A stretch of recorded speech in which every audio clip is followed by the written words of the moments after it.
"Mom, I gave your house to my in-laws. I thought you were going to die."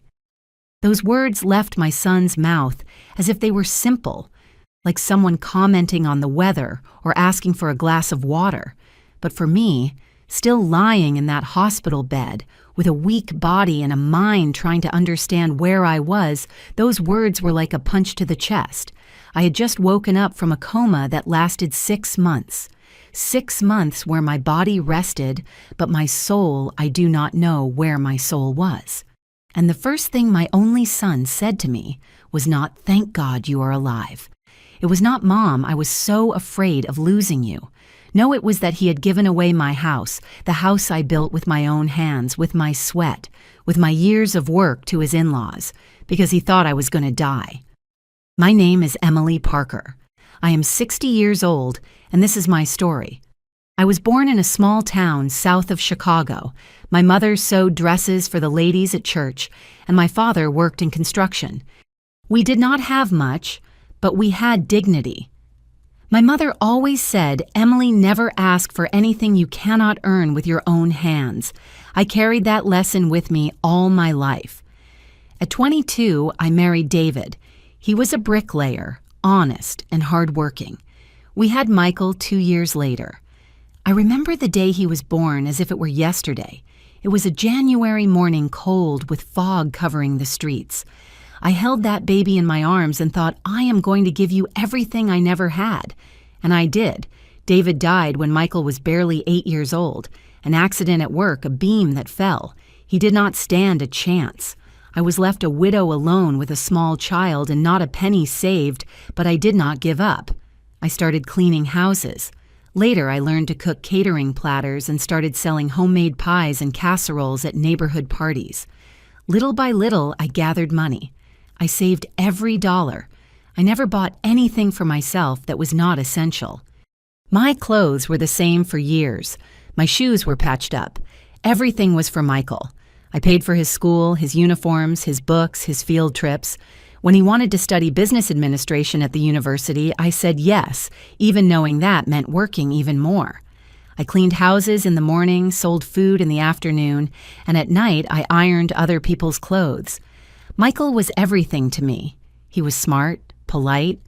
People in the neighborhood always commented, "You are so lucky. Emily, your son, is a good young man." And I believed it. At 32, Michael graduated. He got a good job at an accounting firm. I remember when he came home with the news. He hugged me tight and said, "Mom, now it is my turn to take care of you." I cried that day. I cried from relief, from joy, from accumulated exhaustion. But I also cried because deep down, a part of me knew that I had already given everything I had and that now, finally, I could rest. It was around that time that I bought my house. It was not big, it was not luxurious, but it was mine. It was on a quiet street in Oak Creek near where I grew up.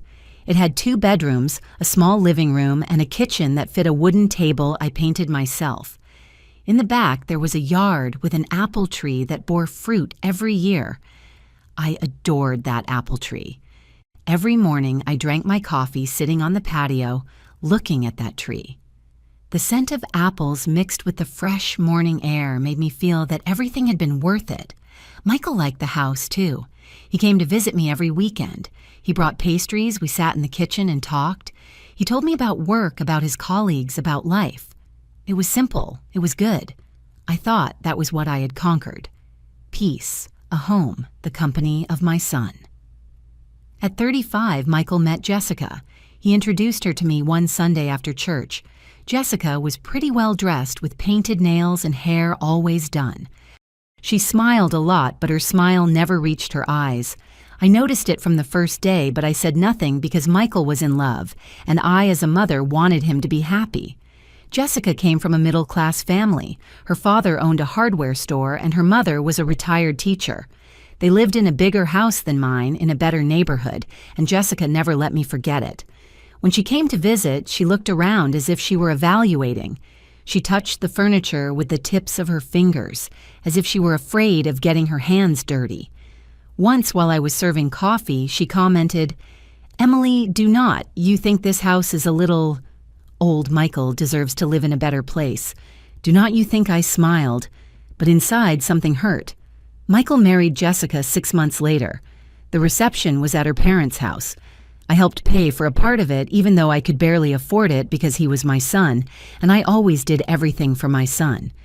After the wedding, they rented a small apartment. Jessica complained all the time. She said the place was cramped, that the neighborhood was noisy, that she deserved more.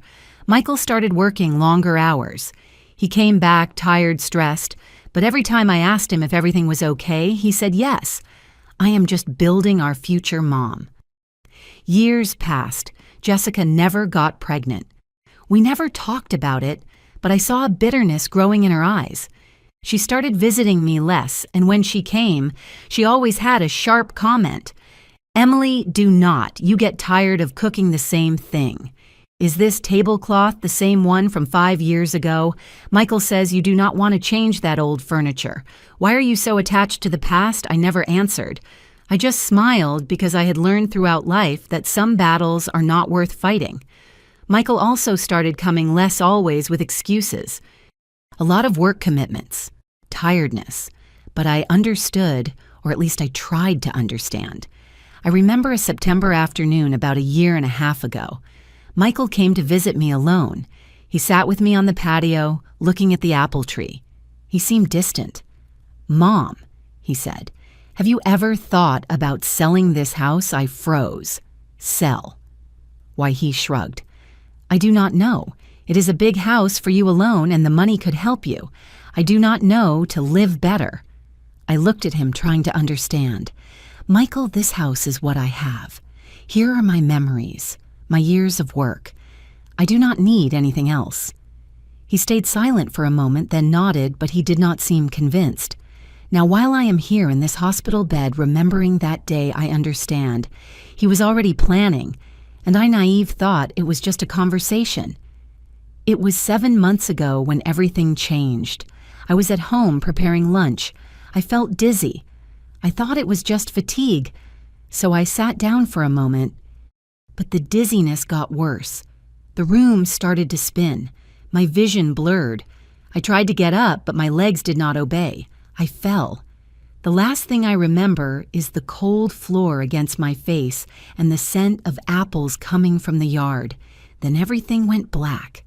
When I woke up, I was in a white room. Bright lights, smell of disinfectant machines beeping around me. I did not know where I was. I did not know how much time had passed. A nurse entered, and seeing me awake, she smiled with relief. "Mrs. Parker, thank God. I am going to call the doctor." My throat was dry. I tried to speak, but only a hoarse whisper came out. Where am I in the hospital, ma'am? You had a stroke. You were in a coma for 6 months. 6 months, half a year of my life. Gone." A few minutes later, the doctor entered. He checked my vitals. He asked questions. I answered what I could, but my head was still confused. "I am going to notify your son," said the nurse. "Michael." My heart filled with hope. He must be desperate, worried. He must be suffering for me. He arrived 2 hours later. He entered the room with Jessica by his side. She was impeccable as always. Michael looked tired. But no, he did not look relieved. He looked annoyed. I smiled, although weakly, although with pain. Michael, my son. He got closer, but he did not hug me. He stood there, arms crossed. "Mom, it is good that you woke up." His voice was cold, formal. Jessica stayed near the door, checking her phone. I tried to extend my hand towards him, but Michael took a step back, and then he said it. "Mom, I gave your house to my in-laws. I thought you were going to die." The silence that followed was deafening.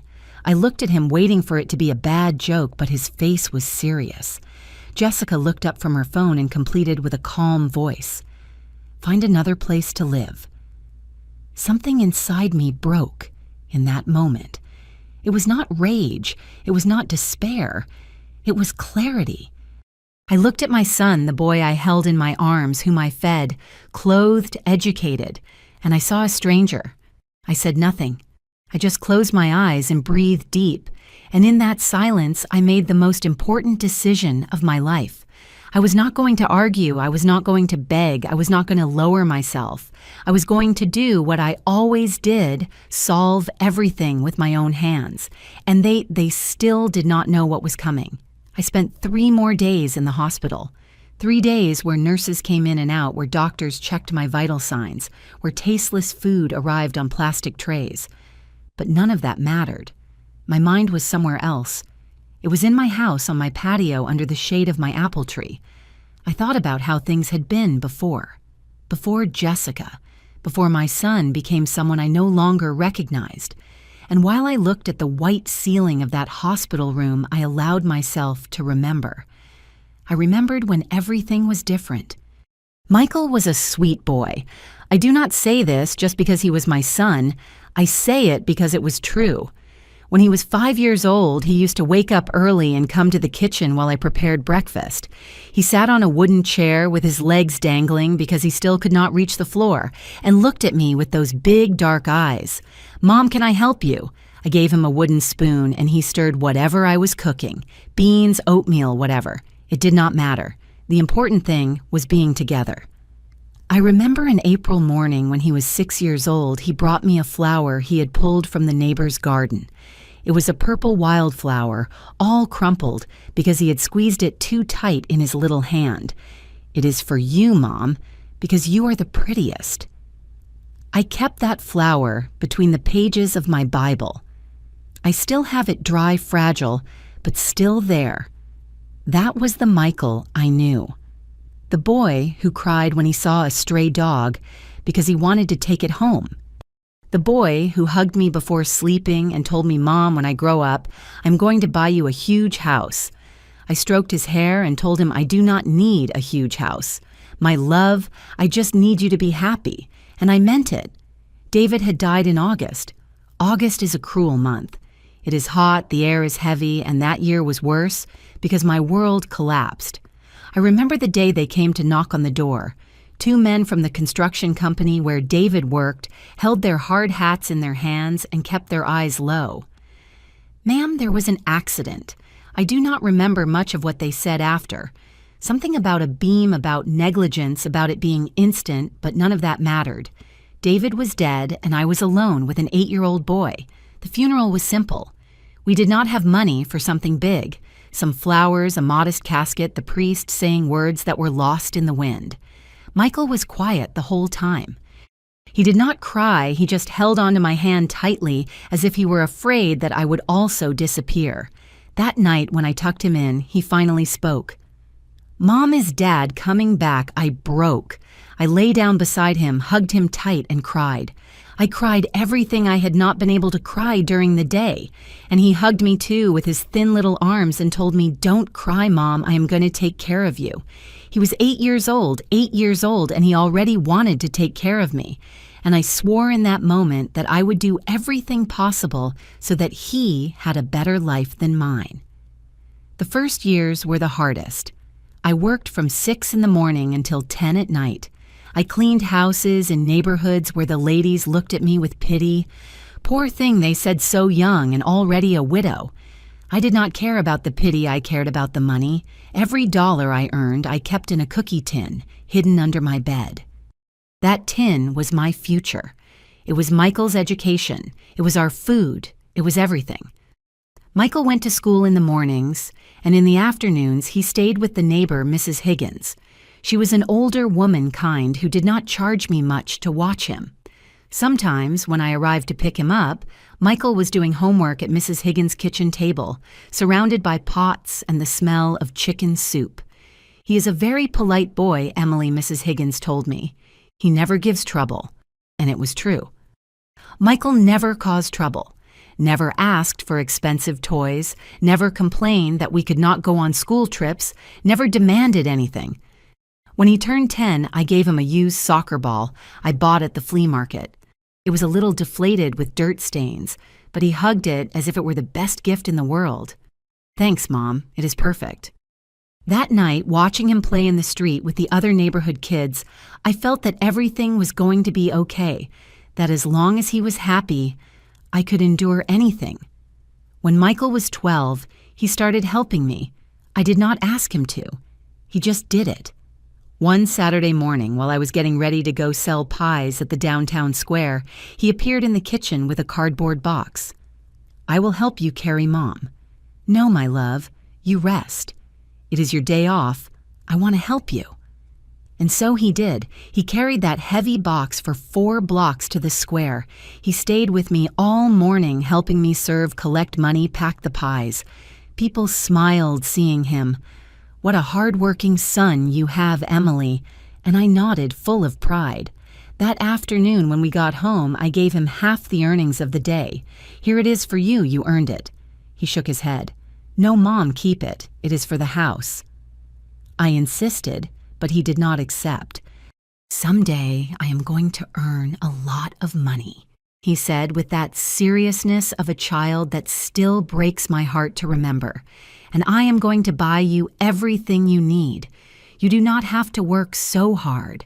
I hugged him tight, so tight I probably hurt him a little, but I did not care, because in that moment I felt that it was all going to be worth it.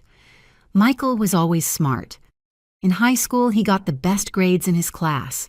The teachers called to congratulate me. "Your son has a future, Mrs. Parker. He should keep studying." And I had already decided. It did not matter how much I had to work. Michael was going to college. When the time came to enroll him, I sold my only jewelry, a silver ring David had given me when we got married. It was not worth much, but it was enough to pay for enrollment and books. Michael cried when he found out. "Mom, you should not have sold that. It was just a ring, my love. You are more important." He stayed quiet, but I saw something in his eyes, something like guilt, as if he felt he was a burden. I took his face in my hands and forced him to look at me. "Listen to me well, Michael. You will never be a burden to me. You are the best thing that has happened to me in life. Do you understand?" He nodded, but tears kept running down his cheeks. I hugged him, and in that hug I made another silent promise, that he would never have to worry about anything, that I would handle everything. And so it was. During 4 years of college, I worked double. I cleaned houses, sold food-ironed clothes. My hands filled with calluses. My back started to hurt. But it did not matter because Michael was studying. And when he graduated with honors, when he went up on stage to receive his diploma and looked for me in the crowd to smile at me, I knew I had done the right thing. It was in those years that I bought the house. I had saved for 15 years, dollar by dollar, coin by coin. The cookie tin under my bed had filled, emptied, and refilled so many times I lost count. But finally, I had enough for the down payment on a small house. I saw it one Sunday after church. It was for sale with a sign half falling off the door. It was modest with unpainted brick walls, old windows, and neglected yard, but it had potential. I spoke with the owner, an older man who was moving with his daughter to another city. I offered him everything I had. It was not much, but he accepted. "It is yours, ma'am. Take care of it." And I did. I spent months fixing it. I painted the walls myself. I repaired the windows with the help of a neighbor. I cleaned the yard, pulled the weeds, planted the apple tree. Michael was 17 then. He helped me every weekend. He carried buckets of paint, moved furniture, swept. "It is going to look beautiful, Mom," he said, wiping sweat from his forehead. And he was right. When we finally finished, when I sat on the patio for the first time with a cup of coffee and looked around, I felt something I had not felt in years. Peace. This was my house, our home, the place where Michael and I could finally rest after so many years of struggle. But good things never last forever. Michael entered the university at 19. It was hard to pay for it, but I was already used to hard things. During those 4 years, I saw him change. Not all at once. It was gradual. He started dressing differently. He left the simple t-shirts and started wearing collared shirts. He styled his hair with gel. He bought shoes that I knew cost more than he said. A friend gave them to me. Mom. He didn't use them anymore. I did not believe him, but I said nothing. He also started coming home late. He said he had to study at the library, that he had group projects, but sometimes he arrived smelling of beer. "Are you okay, my love?" "Yes, Mom. Just tired." and I let him go to his room without further questions, because I trusted him, because he was my son, and because I never thought he could turn into someone I would not recognize. He graduated at 23. He got a job quickly at an accounting firm downtown. The salary was good, better than what I had earned in my whole life. "Now it is my turn to take care of you, Mom," he told me the day he received his first check. He gave me $1,000. $1,000. I cried. I tried to refuse, but he insisted. "Please, Mom, let me do this." And I accepted. For the next few years, Michael helped me financially. Not much, but enough so I could work less, so my hands could rest a little, so my back would not hurt so much. He came to visit every weekend. He brought pastries, sometimes flowers. We sat on the patio under the apple tree and talked. He told me about work, about his bosses, about his colleagues. I cooked his favorite dish, casserole with rice. "Nobody cooks like you, Mom." And I smiled, because those moments were everything to me. Those simple moments without complications where it was just him and me, mother and son, as it always should have been. But then he met Jessica, and everything changed. At first, it was subtle. Michael started coming less on weekends. "I have a dinner with friends, Mom. I went out with someone from work. I am going to be late. Do not wait for me." And I understood. He was young. He needed his life. But when he finally introduced her to me, I knew something was wrong. It was not because of how she looked. Jessica was pretty well-groomed, polite. It was because of how she looked at me, as if I were less, as if my house were less, as if everything I had built was worth nothing. I remember that first Sunday. They arrived after church. Michael wore a big smile. "Mom, this is Jessica, my girlfriend." Jessica extended her hand, but she did not smile with her eyes. "Nice to meet you, Mrs. Parker." "Likewise, honey. Come in, come in." I made coffee. I took out the sweetbread I had bought that morning. The mugs were old, but they were clean. The table was wooden worn, but sturdy. Jessica sat carefully as if she were afraid of getting dirty.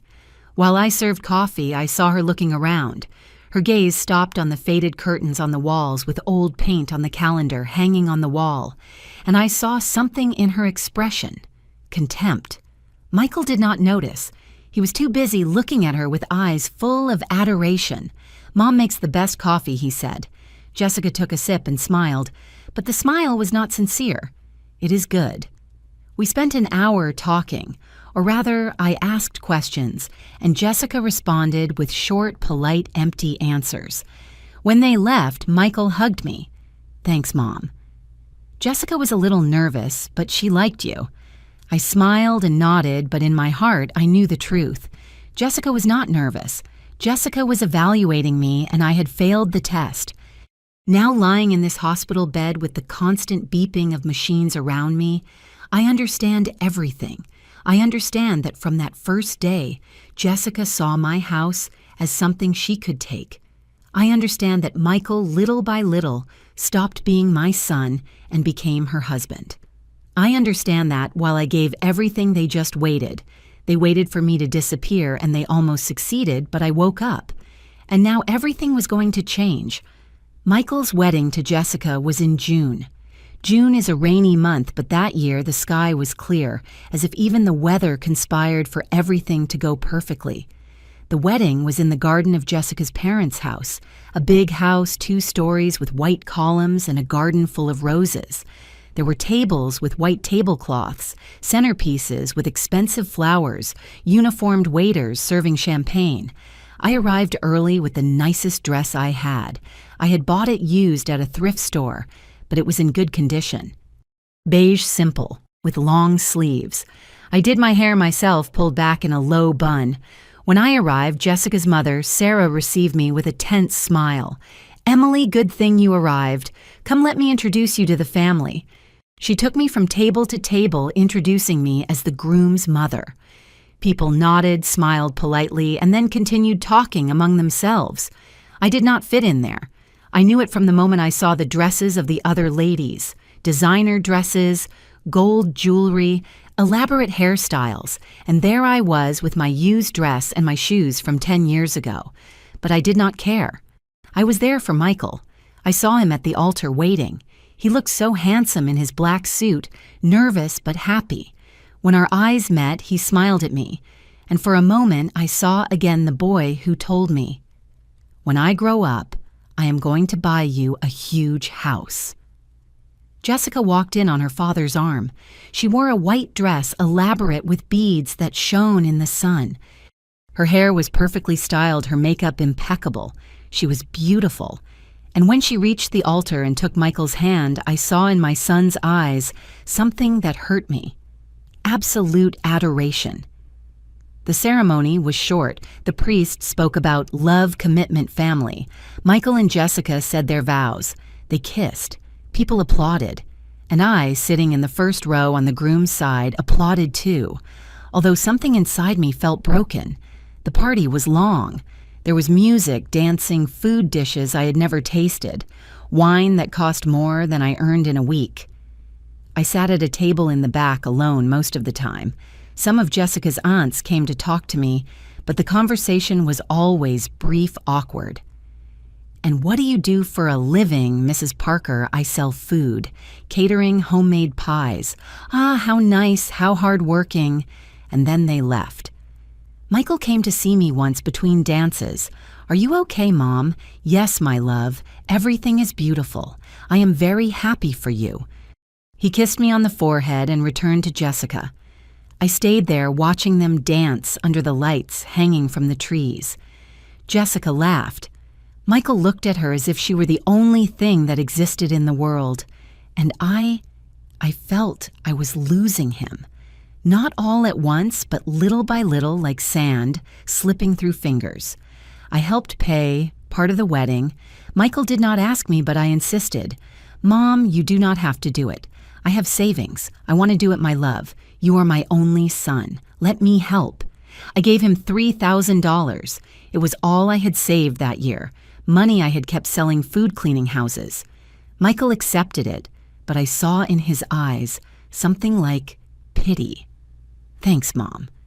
I am going to pay you back. I do not want you to pay me back. It is my gift to you." But he never saw it that way. Neither did Jessica.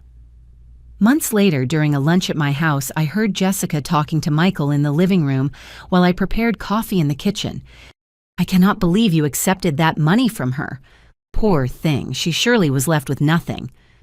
Her tone was not compassionate, it was mocking. Michael murmured something I did not manage to hear. "I just do not understand why she lives in this house that is so old. She could sell it, move to a smaller apartment, more modern. This is too much for her alone." I stood still with the coffee pot in my hand. Michael did not answer. And that silence hurt me more than any word.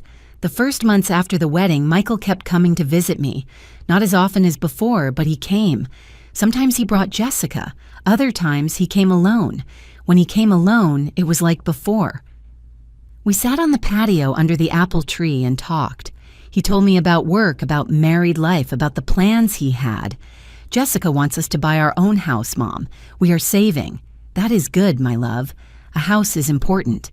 "Yes, although sometimes I feel we are never going to gather enough. Everything is so expensive." I listened to him, nodded, served him more coffee. But when Jessica came with him, everything was different. She sat on the edge of the chair as if she were afraid of getting dirty. She looked at her phone most of the time. She answered with monosyllables when I spoke to her, and always she had something to criticize. "Emily, why do not you change these curtains? They are very old. This table is very scratched. Have not you thought about buying a new one? The patio would be better if you put tile down. This dirt gets full of dust." I smiled and said, "You are right. Honey, someday I will do it." But I never did because this was my house and I liked it just as it was. A year passed. Michael and Jessica were still renting the same small apartment. Jessica complained constantly. "I cannot live like this forever, Michael. We deserve something better." Michael worked more hours. He came home tired, stressed. He started looking thinner with bags under his eyes. One night, he came to see me alone. It was Friday around 9. It was raining. He arrived soaked without an umbrella. "Michael, What happened? He entered without saying anything. He sat at the kitchen table with his hands in his hair. "I am tired, Mom." I sat in front of him, of what my love of everything, of work, of the pressures, of not being enough. I took his hands. "You are more than enough. Do not let anyone make you feel otherwise." He stayed quiet for a moment. Then he looked up. "Jessica wants us to buy a house, but I do not have enough money for the down payment. I have been looking for loans, but interest rates are sky high. Give it time, my love. It will come. I do not know if she can wait anymore. She is very frustrated." Something in his voice hurt me, as if Jessica's frustration was more important than his own peace. Michael listened to me. "You cannot live just to please someone else, not even your wife." He looked at me surprised. "Mom, I am telling the truth, marriage is of two. If she cannot have patience, then the problem is not yours, it is hers." He stayed in silence. Then he nodded, but he did not look convinced. That night he stayed to sleep in his old room, and for a moment everything was like before. My son under my roof, safe at peace. But things did not improve. Jessica started calling Michael at all hours. I knew because when he came to visit, his phone would not stop ringing. "It is Jessica. She wants me to come home. But you just got here. I know, Mom. But she is upset. She says I left her alone all day, and he left." Every time that happened, I stood at the door watching him walk away, and I felt I was losing him more and more. 2 years after the wedding visits became increasingly scarce. Michael only came once a month, sometimes not even that. When I asked him why, he always had an excuse. "Too much work, Mom. Jessica does not feel well. We have commitments." And I nodded, although inside something broke a little more each time. It was around that time I started noticing Michael was different, not just busier, more distant. He spoke less, he smiled less. When he came to visit, he stayed only an hour and then left. "Sorry, Mom, I have to go, but you have not even tasted the casserole. Next time, I promise." But next time was always the same, and little by little, I stopped cooking for him, because I knew he would not stay to eat. 3 years after the wedding, Jessica and Michael still had no children. I never asked. It was not my place, but Jessica mentioned it once during one of her few visits. We were sitting in the living room. Michael had gone to the bathroom, and suddenly Jessica said, "We cannot have children." I looked at her surprised. "I'm so sorry, honey. It is not your problem." Her voice was cold, but Michael is taking it badly. "He says he wanted to give you grandchildren. Give it time. There are other options. I do not want to talk about it." She cut me off. "I just tell you so you know, so you are not expecting grandchildren that are never going to arrive." And there it was again. That tone, that barely hidden contempt. Michael returned and the conversation ended. But from that day, something changed in the relationship between Jessica and me.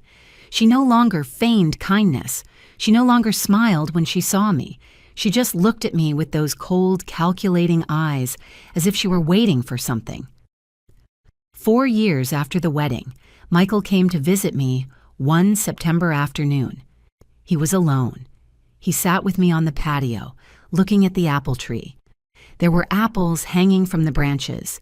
The air smelled fresh of recent rain. "Mom," he said without looking at me, "have you ever thought about selling this house?" I felt the air escape my lungs. "Sell?" Why, he shrugged. "I do not know. It is big for you alone. And the money could help you. You could move to a smaller place, easier to maintain. Michael, this house is my home. Here are all my memories.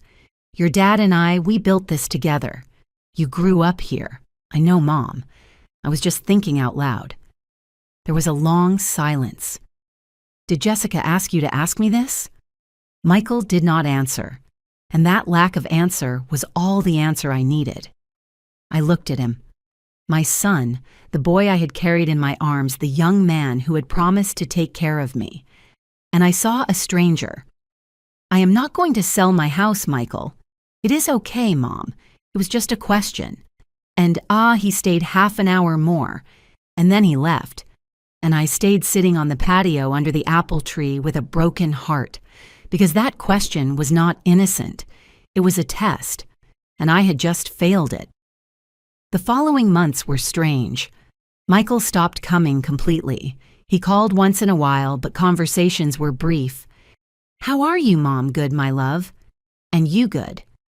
"Busy. I will call you later." And he hung up. I tried not to think too much about it. I tried to convince myself it was normal, that he was busy, that he had his own life. But deep down, I knew the truth. He was drifting away from me, and I did not know how to stop it. It was in December of that year when I felt the first dizziness. I was in the kitchen baking pies to sell at the holiday market. Suddenly, everything started to spin. I grabbed the edge of the table and waited for it to pass. It passed. But 2 days later, it happened again, and then again. I went to the doctor at the community clinic. He ran some tests. He told me my blood pressure was high. "You have to take care of yourself, ma'am. Less salt, less stress, more rest." I nodded. I took the pills he prescribed, but I did not say anything to Michael, because I knew that if I told him, he would come only out of obligation, and I did not want that. I wanted him to come because he loved me, not because he felt guilty. Another year passed. The dizziness continued.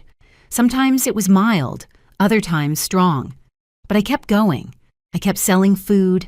I kept taking care of my house. I kept waiting for Michael to come back. And then one afternoon in May, everything changed. I was in the kitchen, as always, preparing lunch. The radio was on. They were playing an old country song. Suddenly, I felt the floor move under my feet, but this time it did not stop. I tried to grab onto something, but my hands did not respond. I fell, and before everything turned black, I managed to think, "Michael, forgive me." I do not remember the hospital. I do not remember the ambulance or the lights or the voices of the paramedics. The only thing I remember is waking up in darkness, a complete, silent, heavy darkness. I could not move my body. I could not open my eyes. I could not speak, but I could hear. At first, they were just distant sounds, beeping, muffled voices, hurried steps. Then, little by little, I started to recognize words. Severe stroke. She is in a coma. We do not know when she will wake up if she wakes up. And then I heard Michael's voice. How long can she be like this? He did not sound anguished. He sounded tired. The doctor answered something I did not hear well, but I caught loose words. Weeks, months. There are no guarantees. I wanted to scream. I wanted to tell him I was there, that I could hear him not to leave me, but my body did not respond, and everything went back to darkness.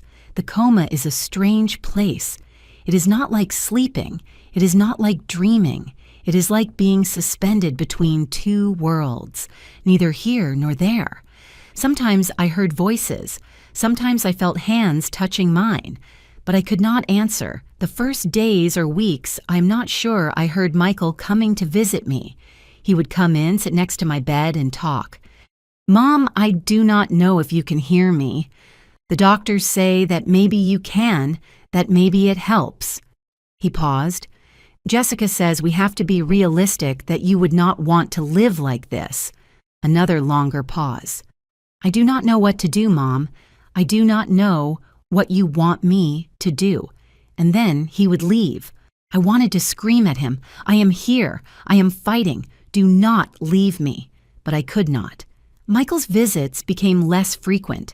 At first, he came every day, then every 2 days, then once a week. And when he came, he did not talk as much anymore. He just sat in silence. Sometimes he whispered, "I am sorry, Mom." But he never said why he was sorry. One day I heard Jessica. It was the first time she came, or at least the first time I heard her. Her voice was cold, impatient. "Michael, we cannot keep paying this. The hospital is expensive. It is my mother, Jessica." "I know." But the doctors say she can be like this for months or years. Are we going to spend all our savings on this? What do you want me to do? Pull the plug. I am not saying that. I am just saying that we have to think about ourselves too. There was a silence. She has a house, Jessica said. A big house. It is empty. We could... No. Michael's voice sounded firm. I am not going to touch her house. I am not saying you sell it. Just that we use it, temporarily, while she is here. Jessica, I already said no. I heard steps walking away, a door closing hard, and then silence. I wanted to cry. I wanted to hug my son and tell him I was proud of him for defending me, but I could not do anything, just listen. Weeks passed, or so I think. Time did not exist in that dark place. Michael's visits became shorter and shorter. He came in, sat for 5 minutes and left. Sometimes he did not even speak, and I was there trapped in my own body, screaming in silence. Then one day, everything changed. I heard new voices, voices I did not recognize. It is a beautiful house, and it is in good condition. Yes, my mother-in-law took very good care of it. It was Jessica, talking to someone, and she agrees with you moving here. She is indisposed in the hospital, but I am sure she would not mind. It is family after all. My heart, if it was still beating in any way I could feel, sank. Well, if you are sure, completely sure, you can move in whenever you want. No, no, no, no. Jessica was giving away my house. My house. The place I built with my sweat.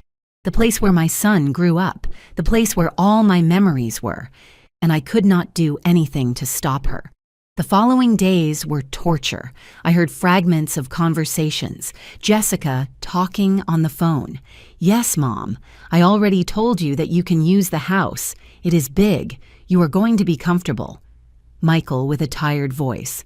Are you sure about this, Jessica? Michael, your mother is not going to wake up. The doctors said it. And even if she wakes up, do you think she is going to be able to live alone? She is going to need care. It is better that the house is occupied. They did not say she is not going to wake up. They said they do not know. It is the same. No, Jessica, it is not the same. But his voice had no conviction. He sounded defeated, as if he had already lost the battle. And then one day I heard Jessica's parents, older voices, polite, grateful. Thank you very much, Michael. Really, you do not know how much we appreciate this. No problem, Frank. The house was empty anyway. And your mom? How is she? A silence. The same. No changes. Poor woman. But well, at least her house is not alone. We are going to take good care of it. Thank you. And like that, just like that, my in-laws, who were not even mine but my daughter-in-laws, moved into my house, to my home, to the place where I planted the apple tree with my own hands, and I could do nothing but listen. Listen to how they dismantled my life while I fought to return to it. More weeks passed, or months. I do not know. Time became a blurry stain. Sometimes I heard the nurses talking about me. Poor lady. She has been like this for 3 months. Does the sun still come? Hardly. Maybe once a week. How sad being alone like this. But I was not alone. I was surrounded by machines, by beeping, by voices of strangers. Only I could not answer them. 4 months, 5 months, 6 months. Michael's visits almost disappeared. He came once every 2 weeks, sometimes every 3. And when he came, he only stayed minutes. Hi, Mom, I'm still here. Jessica and I. We are fine. Jessica's parents are taking care of your house. It is all good. All good. All good. While I was trapped in the darkness, while strangers lived in my house, while my son forgot me little by little. All good. But then something started to change. I do not know how to explain it. It was as if a small light turned on in the darkness. At first I could not move, but I started to feel. I felt a hand touching mine. A nurse, probably. I felt the sun coming through the window warm against my skin. I felt the smell of disinfectant, of clean sheets, and then slowly I started to hear more clearly. The voices were no longer muffled, they were crisp. Her vital signs are improving. Do you think she can wake up? It is possible. I have seen cases like this, and then one day I felt I could move a finger. Just one. But it was something. It was a sign that I was coming back. I do not know how much time passed between that first movement and the moment I finally opened my eyes. Maybe days, maybe weeks. But one day, simply, I did it. I opened my eyes. The light was blinding. I blinked several times trying to focus. There was a nurse in the room checking something on a machine. When she saw me awake, her eyes went wide. Mrs. Parker. My God. She ran towards the door. Doctor, doctor, she woke up. Everything was chaos after that. Doctors coming in, checking me, asking me questions. Do you know where you are? I nodded weakly. Do you know your name, Em? Emily. My voice was a hoarse whisper. Excellent. Do you know what month it is? I did not know. The doctor smiled. Do not worry. It is normal. You have been in a coma for 6 months. 6 months. Half a year of my life. Lost. We are going to call your son. And then something in my chest tightened. Michael. He was coming. And I had to tell him about the house. I had to. But then I remembered. I remembered the conversations I had heard. I remembered Jessica saying, she is not going to wake up. I remembered Michael saying, Jessica's parents are taking care of your house. And in that moment, lying in that hospital bed after 6 months of darkness, I made a decision. I was not going to be the victim. I was not going to beg. I was not going to cry. I was going to do what I had always done, solve things with my own hands. But first, I had to hear what Michael had to say. I had to see if my son was still there under Jessica's influence or if I had lost him forever. Michael arrived 2 hours later. He entered the room with Jessica by his side. He looked tired. She impeccable. I looked at them from the bed with my body still weak but my mind clearer than it had been in years. Michael approached slowly. Mom, it is good that you woke up. His voice was flat without real emotion. Jessica stayed by the door looking at her phone. I tried to smile, but I could not. Michael took a step closer, but he did not touch me. And then he said it. The words that had been waiting to come out for 6 months. The words that would confirm everything I had heard in the darkness. Mom, I gave your house to my in-laws. I thought you were going to die. The room went silent. I looked at him. He looked at me with those tired eyes as if he were waiting for me to scream, to cry, to reproach him. But I did none of that. Jessica looked up from her phone and said with that cold voice I knew so well, "Find another place to live." And there it was, the complete truth. My son had betrayed me, and his wife was there making sure I understood that I no longer had a place in my own life. I closed my eyes for a moment. I breathed deep, and when I opened them, something inside me had changed. I was no longer the submissive mother who forgave everything. I was no longer the woman who stayed quiet in the face of offenses.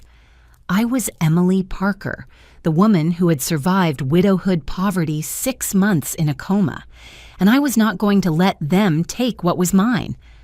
I understand, I said with a calm voice. Michael blinked, surprised by my calm.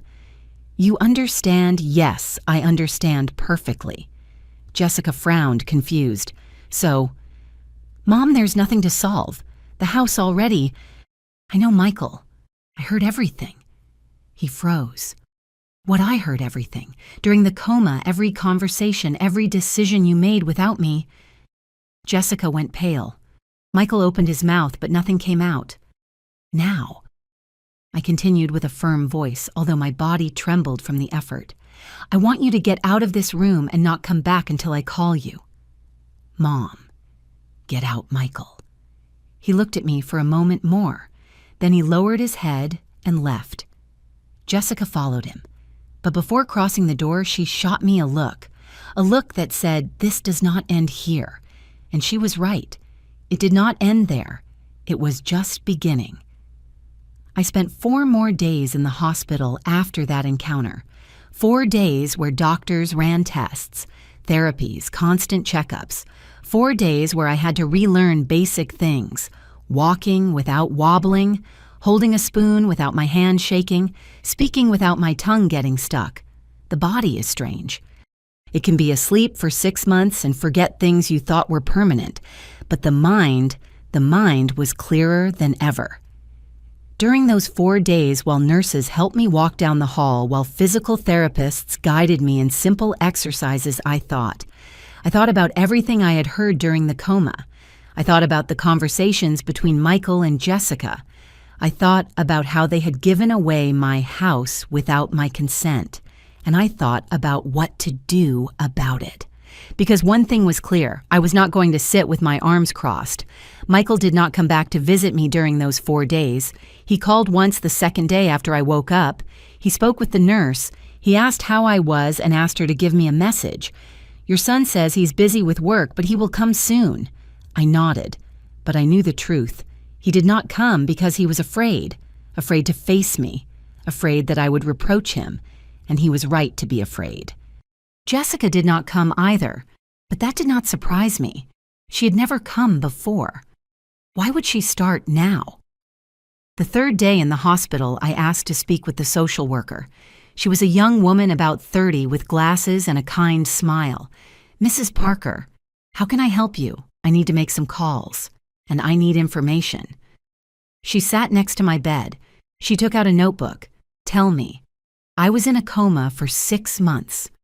During that time, my son made decisions about my property without my consent. I need to know what rights I have. She frowned. What kind of decisions he gave my house to other people? He said they could live there, but the house is in my name. I never signed anything. The social worker wrote quickly. "Does he have power of attorney over you?" "No, I never signed anything like that." "Then he had no legal right to make those decisions." I nodded. "I thought so. Can you help me contact a lawyer?" She nodded. "Of course. There are free legal services for people in your situation. Let me make some calls." And so, while my body recovered slowly, my plan began to take shape. The next day, the lawyer came. His name was Mr. Davis. He was a man of about 50 with gray hair and a firm voice. He carried a worn leather briefcase and reading glasses that he put on and took off constantly. He sat next to my bed and listened to my full story. I told him about the stroke, about the coma, about the conversations I had heard about how Michael had given my house to Jessica's parents without my permission. He took notes, nodded, asked questions. "Is the house in your name?" "Yes, only in my name." "Do you have the deed?" "It is in my house in a drawer of the living room cabinet, along with other important documents." "Did your son sign anything in your name?" "I do not know, but if he did, it was without my consent, and I never gave him power of attorney." Mr. Davis took off his glasses and looked directly at me. "Mrs. Parker, what your son did is misappropriation. If he allowed other people to occupy your property without your consent, that is illegal. And if he forged your signature on any document, that is fraud." I felt something in my chest. It was not satisfaction, it was sadness, because we were talking about my son, about Michael, about the boy who had grown up in that house, who had promised to take care of me, and now I was there planning legal action against him. What can I do? First, I need to verify if there are forged documents. For that, I have to go to the Public Registry of Property and check if there is any recent movement on your house. Second, I need you to sign a legal power of attorney so I can act on your behalf. How long will it take? A few days, maybe a week. I do not have much money to pay you. He raised his hand. Ma'am, this is part of a legal aid program. You do not have to pay me. I just want to help you recover what is yours. I felt tears in my eyes, tears of relief, of gratitude. Thank you, Mr. Davis. Do not thank me yet. Let's get your house back first. And so the plan was set in motion. That That same afternoon, Mr. Davis brought the papers for the legal power of attorney. I read them carefully. I signed with a trembling but firm hand. "I'm going to start the investigations tomorrow myself," he said. "I will keep you informed." When he left, I stayed lying in bed, looking at the ceiling. For the first time in months, I felt something like hope. The next day, the doctor discharged me. "Your recovery has been remarkable, Mrs. Parker, but you have to continue with physical therapy. Take your medications and come for checkups every 2 weeks." "Yes, doctor, I will. Do you have somewhere to go?" That question hit me, because I did not. I did not have anywhere to go. My house was occupied by Jessica's parents, and I was not going to ask Michael for help. I have friends. I lied. The doctor did not seem convinced, but he nodded. "Very well, the nurse will give you the discharge papers and prescriptions. Take care of yourself." When he left, I sat on the bed dressed in the clothes the nurses had kept for me. The same clothes I wore the day of the stroke, now washed and folded a simple cream blouse jeans, my old shoes. I saw myself in the bathroom mirror. I had lost weight. My hair, which I had always kept well groomed, was completely white. I had new wrinkles around my eyes, my mouth. I looked old, 60 years, and I felt as if I were 100, but I was alive, and that was what mattered. I called Mrs. Higgins, my old neighbor, the woman who had taken care of Michael when he was a child. She answered after 3 rings. "Hello, Mrs. Higgins. It is Emily." There was a silence. "Emily." "My God, I heard you had woken up. How are you?" I am fine. I am leaving the hospital today, and I need a favor. Tell me, dear, whatever you need. Can I stay with you for a few days, just until I resolve some things?" "Of course. Come whenever you want. My house is your house." I felt a weight lift off my shoulders. "Thank you, Mrs. Higgins. Thank you. Do not thank me. See you soon." I left the hospital that afternoon. I did not call Michael. I did not want to see him yet. I took a taxi to Mrs. Higgins' house. She lived 3 streets from my house, 3 streets that felt like a world away. When I arrived, she was waiting for me at the door. She had aged since the last time I saw her. Now she was 82, her hair completely white, her back a little hunched, but her smile was the same. "Emily, my girl, so good to see you." She hugged me tight, and I, who had held back tears for days, finally cried. I cried in the arms of that woman who had known me for decades, who had seen Michael grow up, who knew my whole story. There, she said, stroking my hair, "You are here, you are safe." But I did not feel safe. I felt broken. Mrs. Higgins settled me in the guest room, a small room with a twin bed, an old dresser, and a window that looked out to the yard. "Rest all you need, and when you are ready, tell me what happened." But I could not rest. That night, after Mrs. Higgins went to sleep, I sat on the bed looking out the window. From there, I could see the lights of the neighboring houses, and if I leaned out a little, I could see my house. My house. The lights were on. There was a car parked outside that I did not recognize, surely Jessica's parents, strangers living in my home, sleeping in my beds, using my things. I felt rage, but I also felt something else. Determination. The next day, early in the morning, Mr. Davis called me on Mrs. Higgins' cell phone. "Mrs. Parker, I have news. Tell me." I went to the public registry of property. I reviewed all documents related to your house. There is no change of ownership. There is no sale. There is no document transferring the property to another person. I breathed relieved. "So the house is still mine. Legally, yes, but there is a problem." "Which one?" "Your son signed a commoditatum contract." "What is that?" "It is a contract where the owner allows someone else to use their property for free for a set period. In this case, your son signed a contract in favor of Mr. Frank and Mrs. Sarah Miller, your daughter-in-law's parents, for a period of 2 years. I felt blood rushing to my head. But he had no right to sign that. The house is mine. Exactly. And there is the legal problem. Your son signed that contract using a power of attorney he claims to have over you. But when I reviewed the documents, I saw that power of attorney is fake. Fake, yes. The signature that appears as yours does not match your real signature, and the date of the document says it was signed a year ago. But according to my investigations, you never went to that notary office? I spoke with the notary, and he has no record of you being there that day. I closed my eyes. Michael had forged my signature. My own son. What does this mean? It means the contract is null and void, and it means we can proceed with a lawsuit for fraud and misappropriation. Also, we can request an immediate eviction order for the current occupants of your house. How long will it take? If we act fast and with the evidence we have, we could have a court order in 2 or 3 days. Afterwards, a sheriff will execute the eviction. We can also file criminal charges against your son for forgery of documents. My heart beat fast.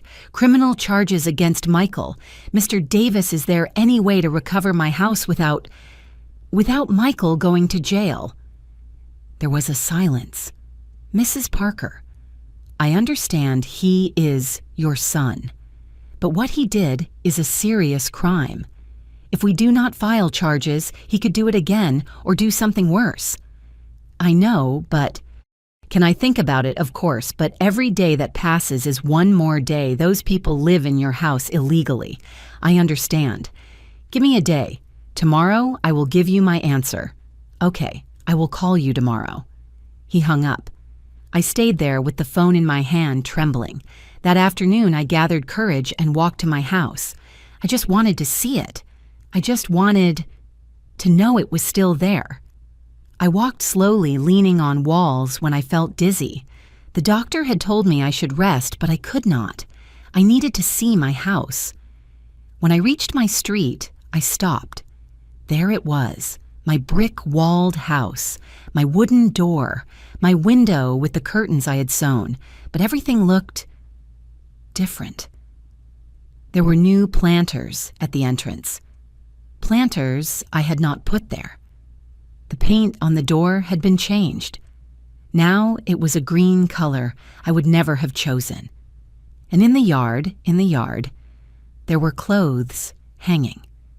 Clothes that were not mine. I got closer, heart beating fast.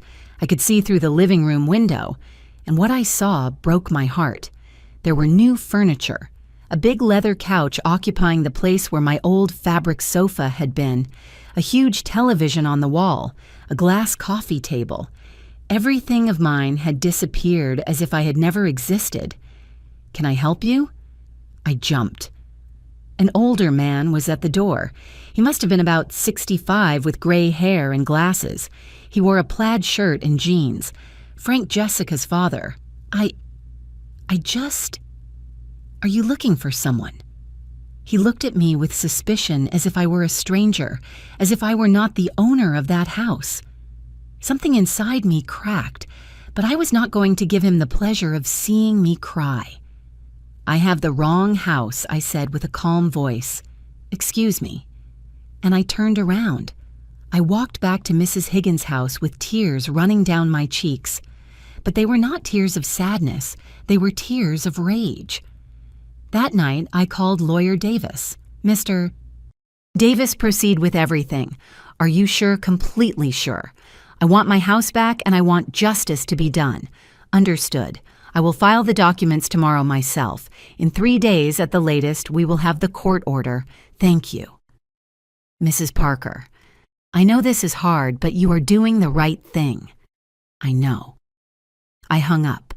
I sat on the bed looking out the window towards my house, and for the first time in a long time, I felt I had control. Michael and Jessica thought they could take everything from me. They thought I was weak, that I was a victim. But they were wrong, and soon they would know. The next 3 days were the longest of my life, not because of physical pain. That was already diminishing. The therapy I did every morning at Mrs. Higgins' house was working. I could walk without getting dizzy. I could hold a cup of coffee without trembling. No, what consumed me was the wait for the court order, the wait for all this to end, Mr. Davis called me every afternoon with updates. I already filed the lawsuit, Mrs. Parker. The judge is reviewing the documents. We need one more signature and additional witness. Each call filled me with anxiety and hope at the same time. Mrs. Higgins tried to keep me distracted. Come, Emily, help me make these cookies.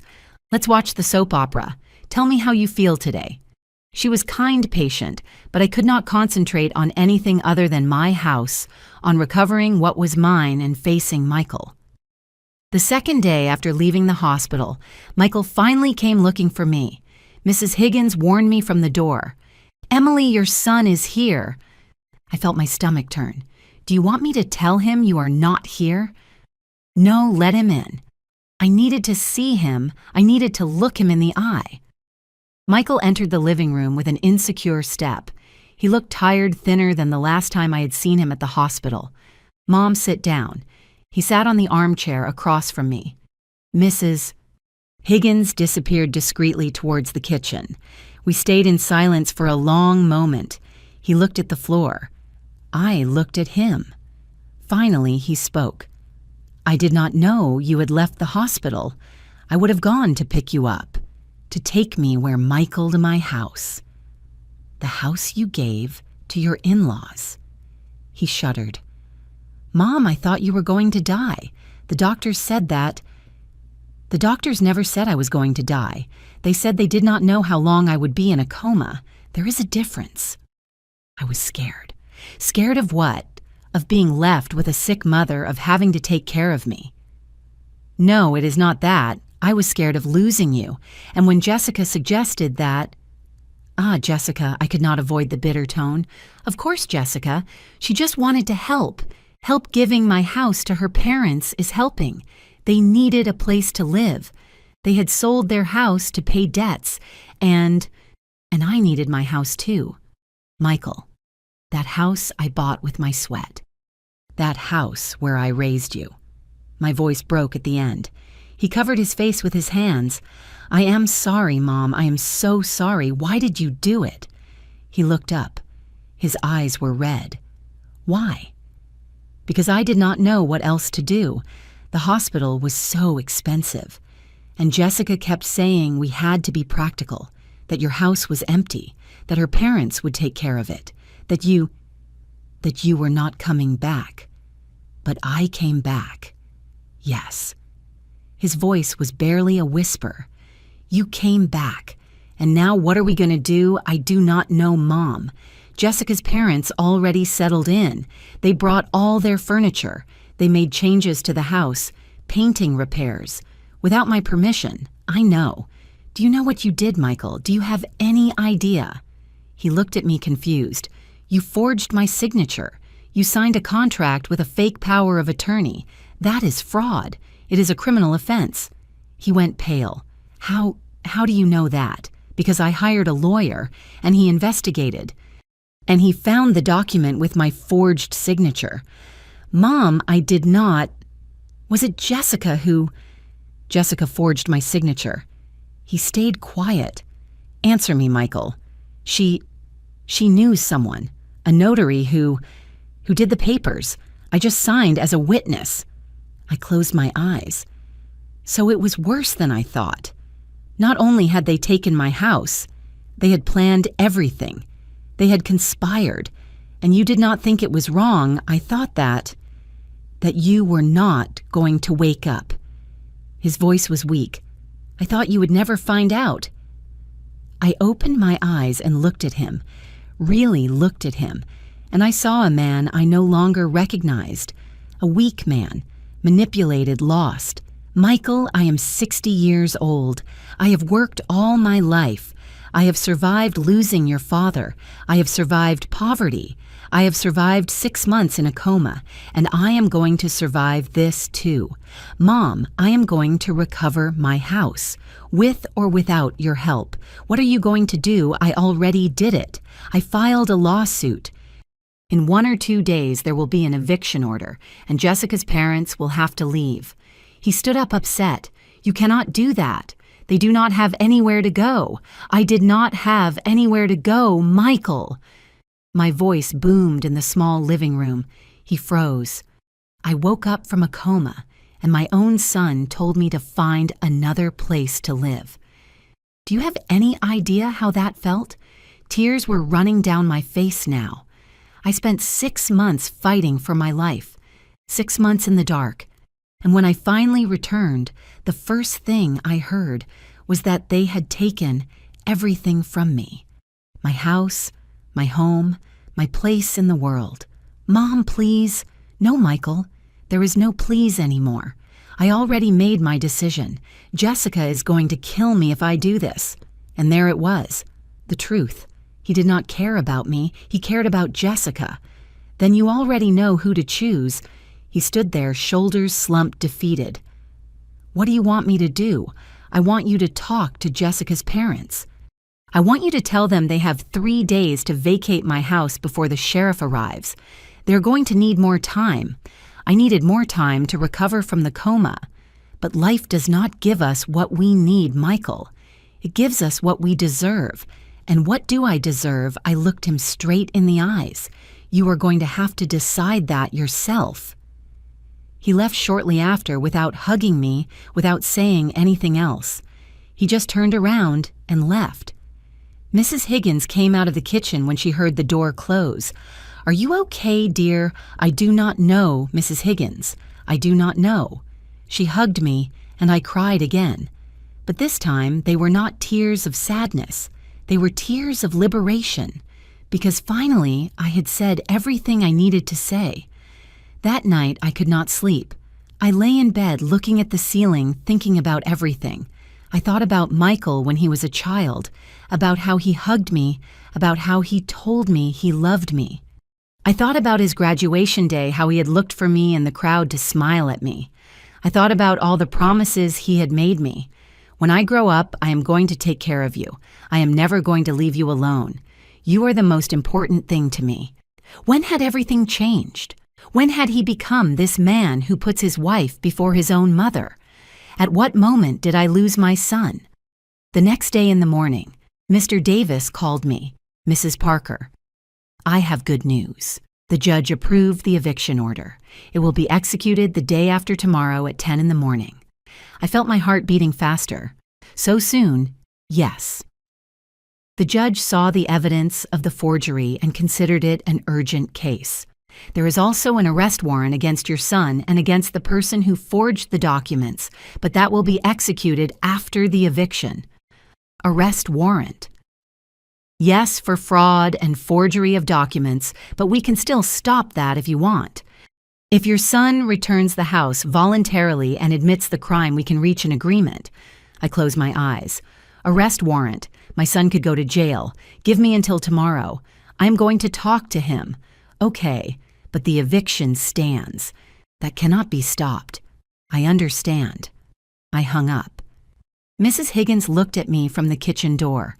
Are you going to give him another chance? I do not know, but I need to try one last time. That afternoon, I went looking for Michael. Not at my house. I did not want to see Jessica's parents yet. I went to his work. It was an office building downtown Modern with glass walls and security at the entrance. I asked the guard to call Michael. Tell him his mother is here. The guard made the call. Minutes later, Michael came down. He looked surprised. Mom, what are you doing here? I need to talk to you. Can we go somewhere? He looked at his watch. I have a meeting in half an hour. This is more important. He sighed. There is a coffee shop a block away. We sat at a table in the back. He ordered a coffee. I ordered a tea. When the drinks arrived, I spoke. The day after tomorrow at 10 in the morning, a sheriff is going to arrive at the house. He's going to execute an eviction order. Jessica's parents have to leave. Michael went pale. Did you already do it? Yes, Mom, they do not have anywhere to go. That is not my problem, Michael. That is your problem. You put them there, you take them out. And what do you want me to do? Put them on the street. I want you to find a solution, but let it not be at the expense of my house. He ran his hands through his hair, frustrated. Jessica is going to leave me if I do this. And there it was again. Jessica. Always Jessica.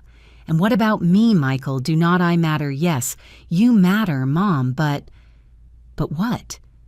But she is more important. He did not answer. and that silence was all the answer I needed. I stood up. There is something else you need to know. What there is an arrest warrant against you for fraud, but I can still stop it if you do the right thing.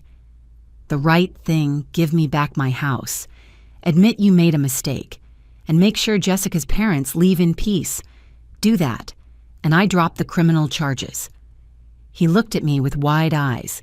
You would send me to jail. I do not want to do it, Michael. You are my son. But if you force me, yes, I will do it. I cannot believe you are saying this. I cannot believe many things that have happened either. But here we are. I turned to go. Mom, wait. I stopped, but I did not turn around. What happened to us? His voice sounded broken. When did we become... This I turned slowly. We became this when you stopped being my son and became only Jessica's husband. And I left the coffee shop. That night, Michael called me. Mom, I talked to Jessica. I talked to her parents. They are going to vacate the house tomorrow. I felt huge relief. Really, yes. They are not happy. Jessica is furious with me, but they are going to leave. Thank you, Michael. Are you going to drop the charges? If everything goes well tomorrow, yes. Okay. There was a long silence. Mom, I am sorry. I really am sorry. I know. Will you forgive me someday I close my eyes? I do not know, Michael. Maybe. But that is going to take time. I understand. I love you, my son. I am always going to love you. But that does not mean I am going to let you hurt me again. I understand. We hung up, and I stayed there sitting on the bed with the phone in my hand, feeling empty and full at the same time. Empty because I had lost something with my son that would never be the same. Full because for the first time in a long time I had defended myself. Eviction day dawned gray. Heavy clouds covered the Chicago sky, threatening rain. The air was humid, dense. I woke up early at 6 in the morning, although the eviction order was for 10. I had not been able to sleep well. I tossed and turned in bed all night thinking about what was going to happen. In a few hours, I would return to my house, but I did not know in what state I would find it. I did not know what Jessica's parents had done with my things, with my furniture, with my memories. Mrs. Higgins prepared coffee and muffins for breakfast. You have to eat something, Emily. It is going to be a long day. I tried to eat, but the food got stuck in my throat. I cannot, Mrs. Higgins. I am too nervous. I know, dear, but you need strength. I took a sip of coffee. It was hot, comforting. Do you want me to go with you? No, this is something I have to do alone. She nodded, understanding. But if you need me, just call. I will be here. Thank you. At 9:30, I left Mrs. Higgins's house. I walked slowly towards my street. My heart was beating so hard I could hear it in my ears. When I reached the corner, I saw there was already an official car parked in front of my house. It was white with official letters on the side. Lawyer Mr. Davis was standing next to the car talking to a uniformed man. It must be Officer Stevens. When he saw me, the lawyer came towards me. Mrs. Parker, good morning.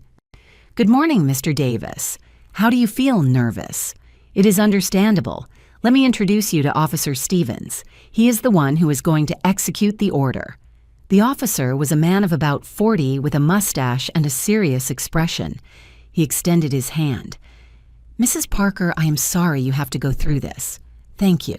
Do you know if the people occupying the property are aware of the eviction? My son told them yesterday. They said they were going to vacate voluntarily. Good. That will make things easier. But anyway, I have to execute the order formally. I looked towards my house. The curtains were closed. There were no signs of movement. Are they still there? That is what we are going to find out. At 10 sharp, Officer Stevens knocked on the door. He knocked 3 times hard.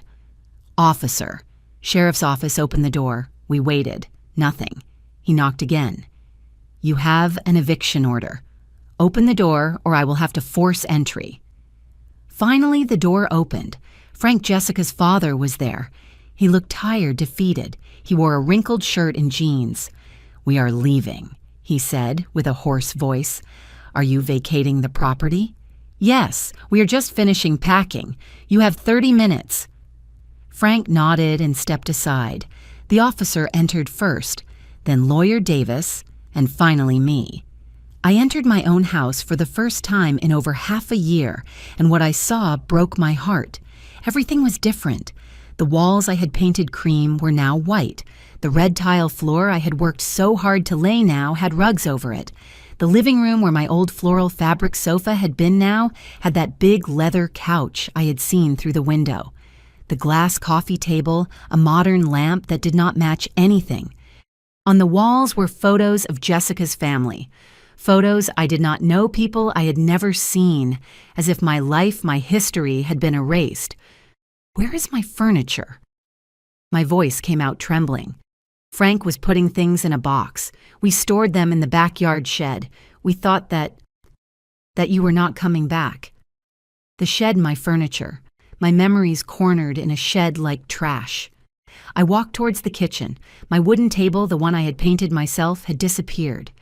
In its place was a glass table with metal chairs. My old stove, where I had cooked thousands of meals for Michael, had been replaced by a new shiny stove. Even the dishes had been changed. My chipped mugs were no longer there, my ceramic plates with flowers. Everything was new, modern, impersonal. "Where is Mrs. Sarah?" asked the officer. "In the bedroom packing." I walked towards the bedrooms. The one that had been my room now had a king-size bed which I did not recognize.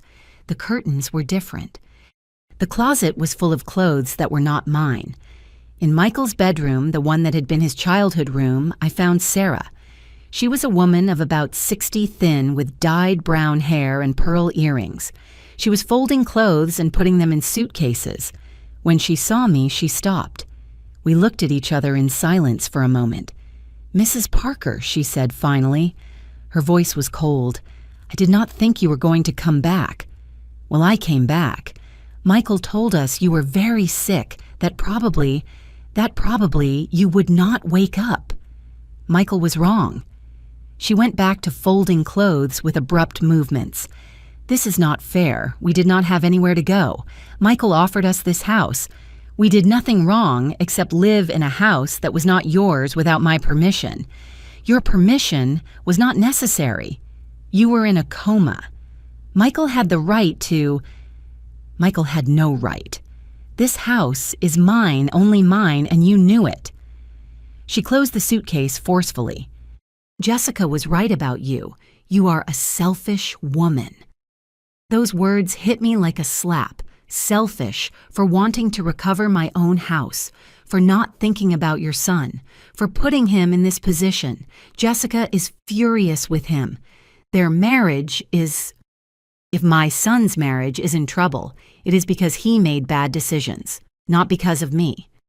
You do not understand. I understand perfectly. You took advantage of my illness, and now that I woke up, you are upset because you have to face the consequences. Sarah looked at me with eyes full of rage. "Someday you are going to be alone, Mrs. Parker, completely alone.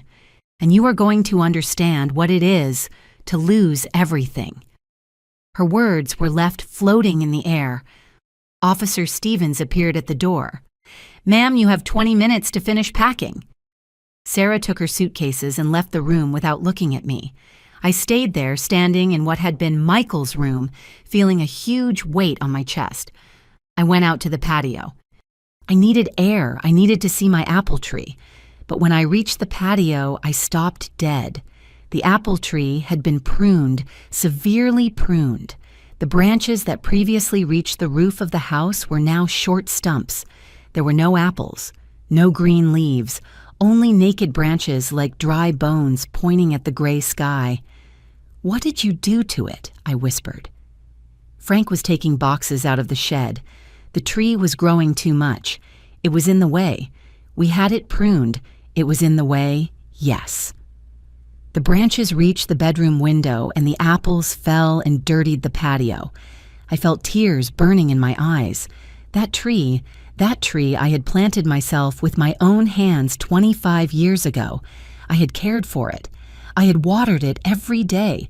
I had seen every branch grow. I had harvested every apple, and they had mutilated it as if it were nothing.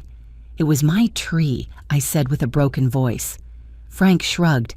It will grow back. But I knew it would not be the same. It would never be the same.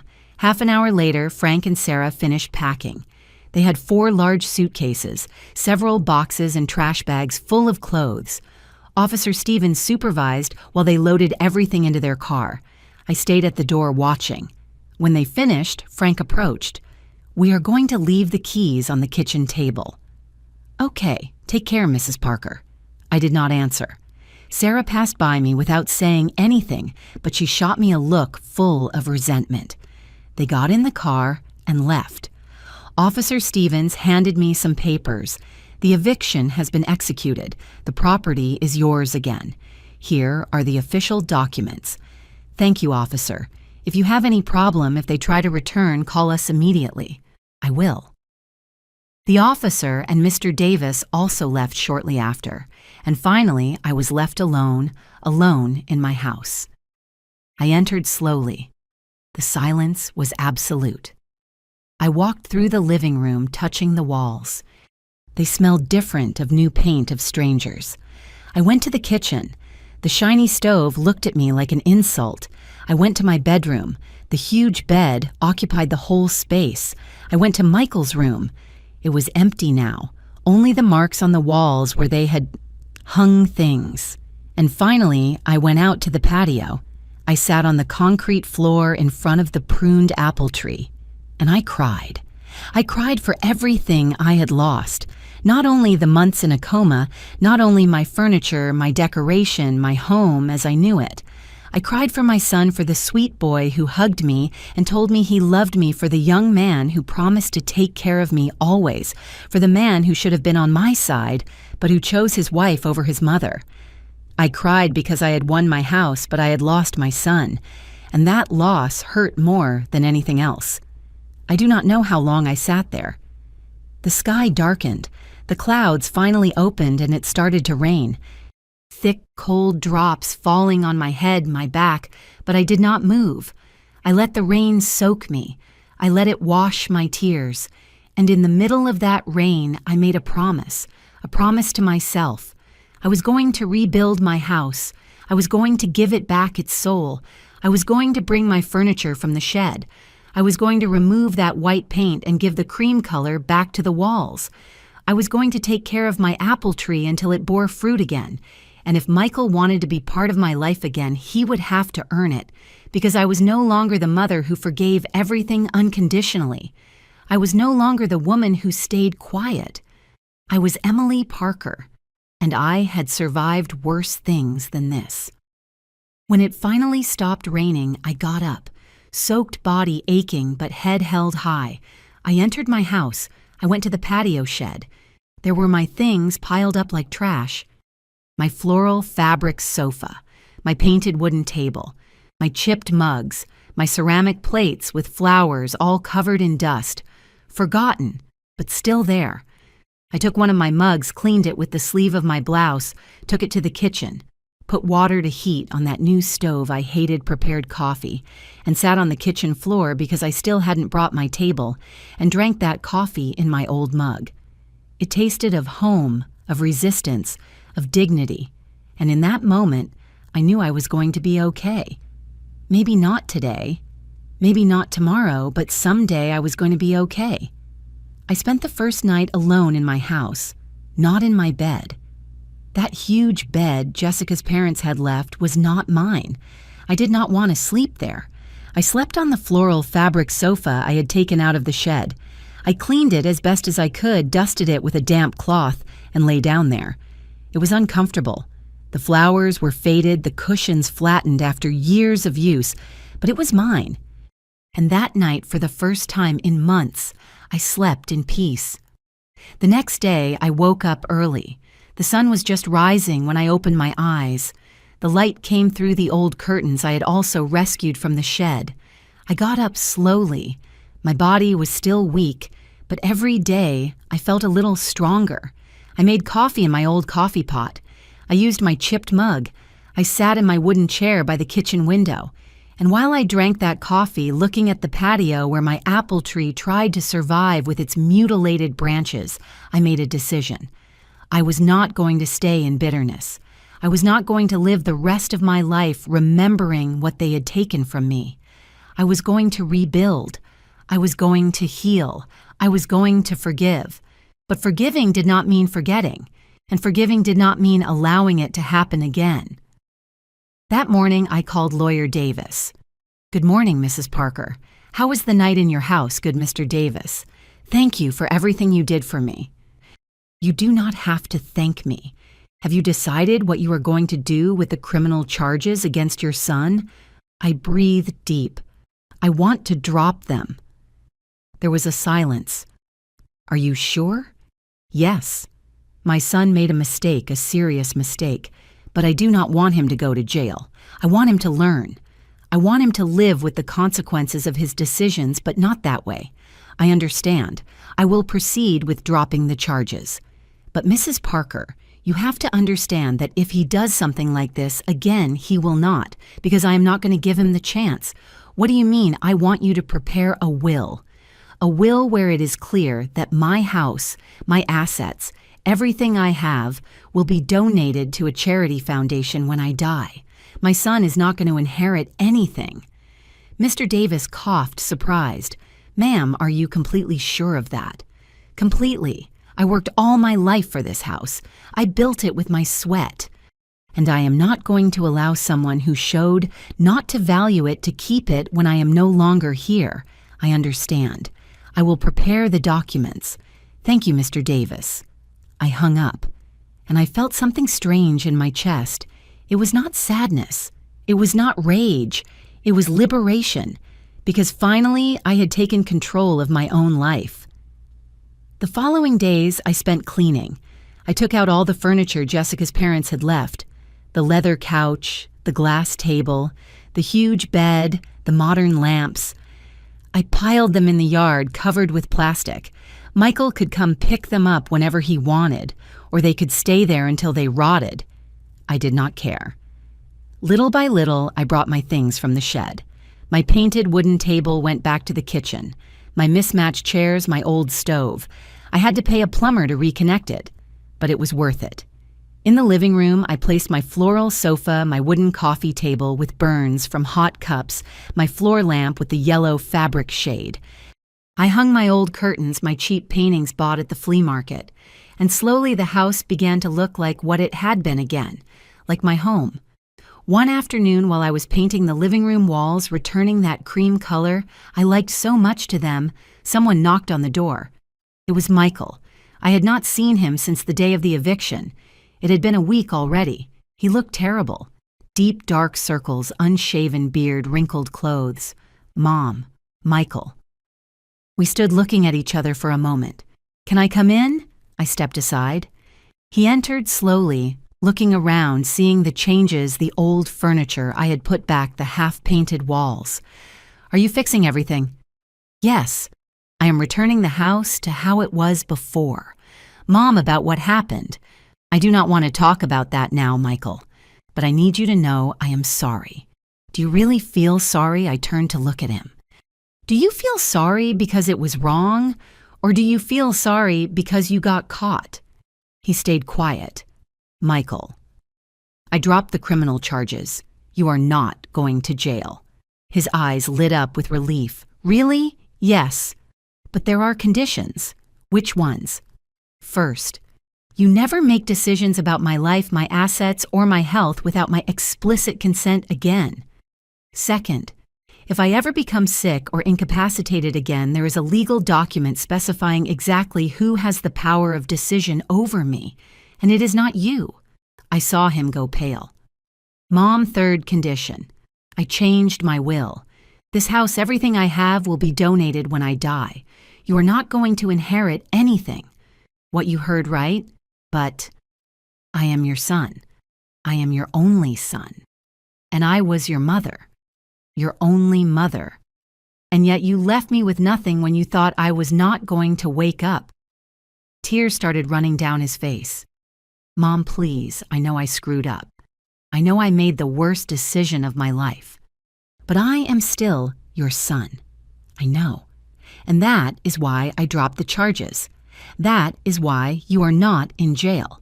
But that does not mean I am going to reward what you did by leaving you everything I have. And what do you want me to do? What can I do to fix it?" I approached him. "I want you to learn. I want you to understand that decisions have consequences. I want you to value the people who love you before it is too late. I value you, Mom. I love you. Then prove it. Not with words, with actions. How you have to discover that yourself." He stayed there standing in the middle of my living room crying like I had not seen him cry since he was a child, and a part of me wanted to hug him, wanted to tell him everything was okay, that I forgave him completely, but I did not, because it was not okay, and complete forgiveness had to be earned. "You can come visit me whenever you want," I said softly, "but I am no longer the mother who says yes to everything. I am no longer the woman who sacrifices without limits. I am Emily, and if you want a relationship with me, it is going to be on my terms." He nodded, wiping his tears. "I understand. How are things with Jessica?" His face darkened. "Not good. She is very angry. She says I chose my mother over her, that I humiliated her in front of her parents. And what did you tell her that I did the right thing, that I should have done it from the beginning?" I felt something in my chest, something like pride. "Did you really tell her that?" "Yes. And she says she needs time, that she does not know if she can stay married to me. And what do you want? I do not know, Mom. I love Jessica, but I cannot keep being the person I was, the person who let her make all the decisions, the person who hurt you to please her." I sat on my floral sofa. "Michael, sit down." He sat next to me. "When your dad died, I was 30. I was alone with an 8-year-old boy without money. It would have been easy to give up. It would have been easy to let bitterness consume me. But you did not. No, because I decided I was going to be stronger than my circumstances. I decided I was going to build a dignified life for you and for me." I looked him straight in the eyes. "Now you are in a similar moment. You have to decide what kind of man you want to be. A man who lets himself be manipulated, or a man who makes his own decisions even if they are hard. And if Jessica leaves me, then she was not the right person for you. But I love her. Love is not enough, Michael. You also need respect. You need your partner to value you as a person, not just as a provider or as an extension of herself." He stayed in silence, thinking. "Did you love Dad?" I smiled sadly. "A lot. But what I value most about our relationship was not just love. It was mutual respect. It was that he never asked me to stop being who I was, and I never asked that of him. Jessica. Jessica has always wanted to change me. I know. How do you know? Because I saw it from the first day I met her. I saw how she looked at you, how she looked at your clothes, your car, your life, as if everything needed to improve. Why did you never say anything? Because you were happy. Or I thought you were happy and I wanted you to be happy. I do not know if I have been happy, Mom. Honestly, I do not know." I took his hand. "Then you have to figure it out. But do it for you, not for her, not for me. For you." He nodded. We sat in silence for a long while. Finally, Michael spoke. "Are you ever going to trust me again?" I thought about my answer carefully. "I do not know, son. Trust is like a mirror. Once it breaks, you can glue it. But you will always see the cracks. I understand. But that does not mean we cannot try. It just means it is going to take time. How much time, I do not know. Maybe months. Maybe years. Maybe it never goes back to how it was before. But we can build something new, something different, something better maybe, if we are both willing to work on it. He stood up. Thank you, Mom, for not sending me to jail, for giving me another chance. You are my son. You are always going to have chances with me, but you are not going to have free passes anymore. He smiled weakly. Understood. He walked to the door. Before leaving, he turned around. Can I come help you paint? I looked at the half-finished walls. Do you really want to? Yes, I would like to spend time with you, doing something together, like before. I felt tears in my eyes, but I held them back.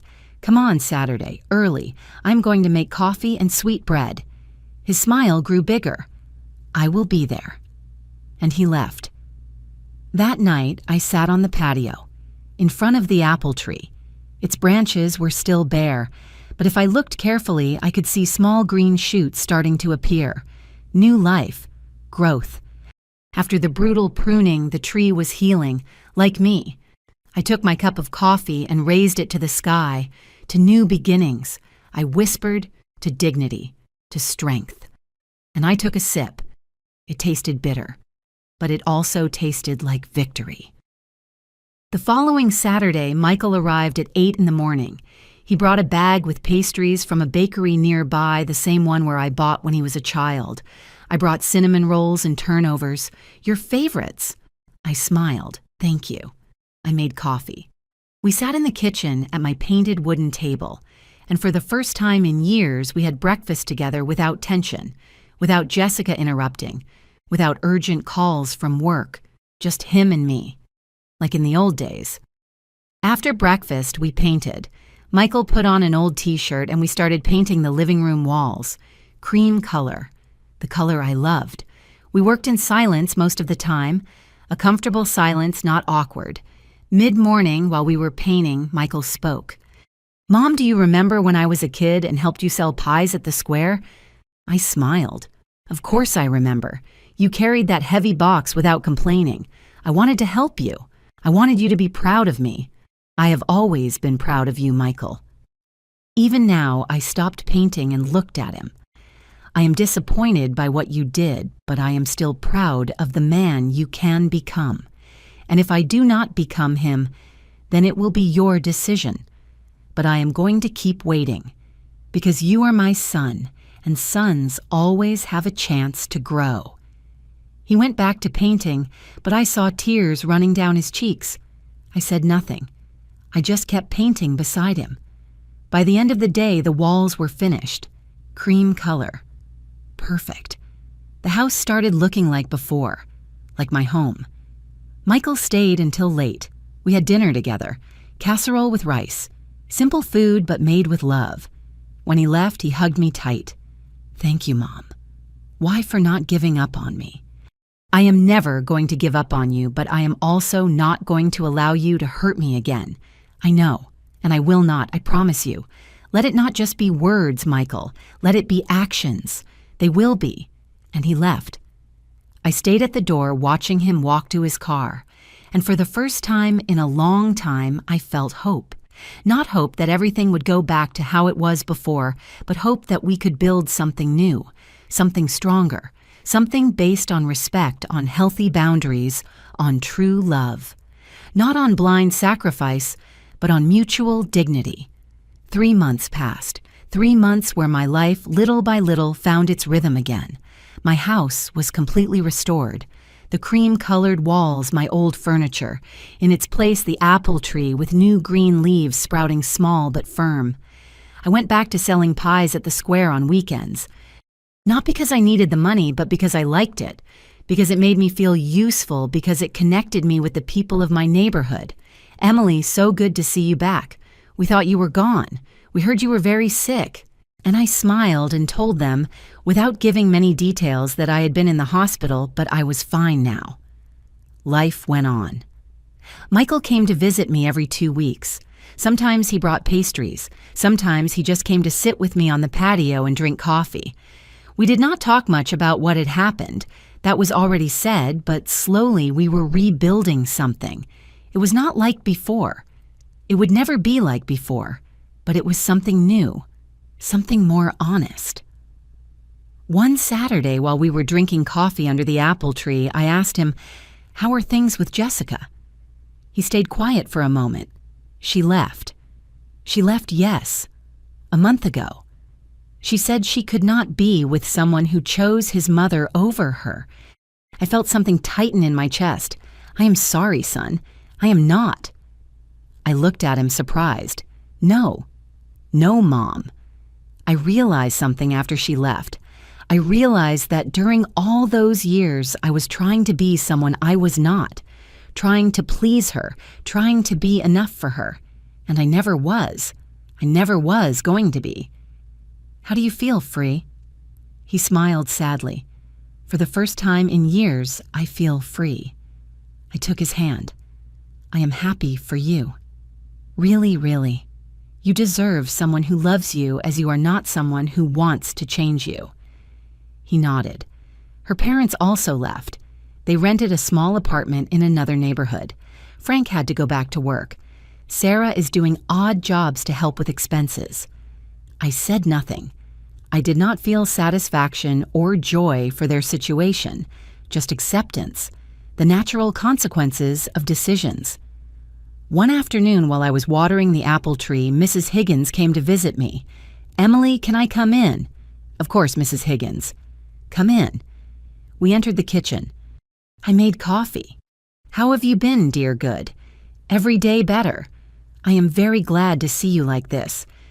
When you woke up from the coma, I thought you were not going to make it. I thought so too, but here I am. And your son, how is he? He is finding himself, I think." Jessica left him. Mrs. Higgins nodded.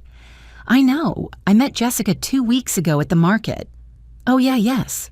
She looked different, thinner, with unkempt hair. Nothing like the Jessica we knew. Did you talk a little? She told me she was living with her parents, that Michael had disappointed her, that she could not believe he had put her in that situation." I took a sip of coffee. "And what did you tell her?" I told her that decisions have consequences, and that maybe she should have thought about that before taking her mother-in-law's house. I could not help smiling a little. "Did you really tell her that?" "Of course. Someone had to tell her." Mrs. Higgins winked at me. 2 weeks later, I received a call.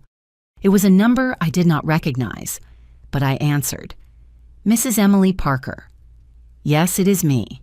This is Ms. Thompson from the hospital where you were admitted. I am calling you because we have been reviewing your case and we would like to ask you some questions. Questions about what? About the medical decisions that were made during your coma and about who authorized them." I felt a chill. "What kind of decisions?" "Well, according to our records, your son signed several documents authorizing treatments and procedures. But now that we have reviewed the files, we realize that some of those documents have irregularities. What kind of irregularities? I would prefer not to discuss it over the phone. Could you come to the hospital this week?" "Yes, I can go." "Perfect. Does Thursday at 2 in the afternoon work for you?" "Yes, I will be there." I hung up. What else had Michael done while I was in a coma? On Thursday, I went to the hospital. Miss Thompson was a woman of about 40, serious, with glasses and hair pulled back in a tight bun. She received me in her office. "Mrs. Parker, thank you for coming. I know this must be uncomfortable for you. What did you find?" She opened a folder. "During your coma, your son authorized several treatments and procedures. Some of them were necessary, but others were not. Like which ones?"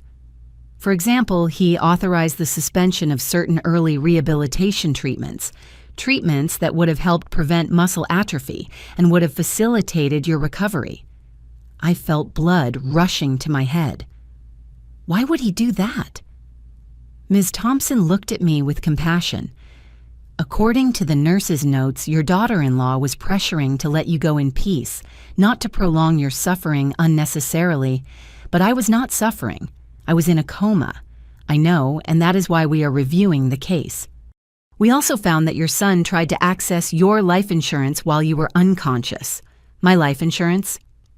Yes, you have a small policy, $20,000. Your son tried to collect it, arguing that you had no chance of recovery. But the insurance company refused because you were still alive. I was speechless. Michael had tried to collect my insurance while I fought for my life. Is there any legal action you want to take? Ms. Thompson asked. I closed my eyes. No, I already did what I had to do. I already set limits, but thank you for informing me. Are you sure? Yes, life is already taking care of giving the necessary lessons. I did not say anything to Michael about what Ms. Thompson had told me, not because I wanted to protect him, but because it no longer mattered. I had already taken the decisions I had to take. I had already set the limits I needed, and life was already doing its job. I learned from Mrs. Higgins that Jessica had to sell her jewelry. The jewelry she liked to show off so much, the gold earrings, the pearl necklace, the expensive watch, all sold to help her parents pay rent. I also learned that Michael had been fired from his job, not for poor performance, but because the company was cutting staff. And he, without Jessica's support, without the appearance of success she demanded, had been one of the first on the list. I felt no joy hearing these things, only understanding. Karma is simply life responding to our decisions. One Sunday afternoon, Michael came to visit me. He looked tired but calmer than before. Mom, I lost my job. I know. How Mrs. Higgins told me. We sat on the patio. The apple tree now had branches full of leaves. There were still no apples, but it looked alive strong. What are you going to do? I do not know. I am looking for another job, but meanwhile, I am selling some things, simplifying my life. How do you feel about that? Honestly, good. I realized I had a lot of things I did not need, things I bought to impress Jessica, to impress her parents, to seem more successful than I was. And now I just want to live honestly. Work hard, be a better person, a better son. I looked at him. You are growing, Michael. I had to fall first. Sometimes it is necessary. He took a sip of coffee.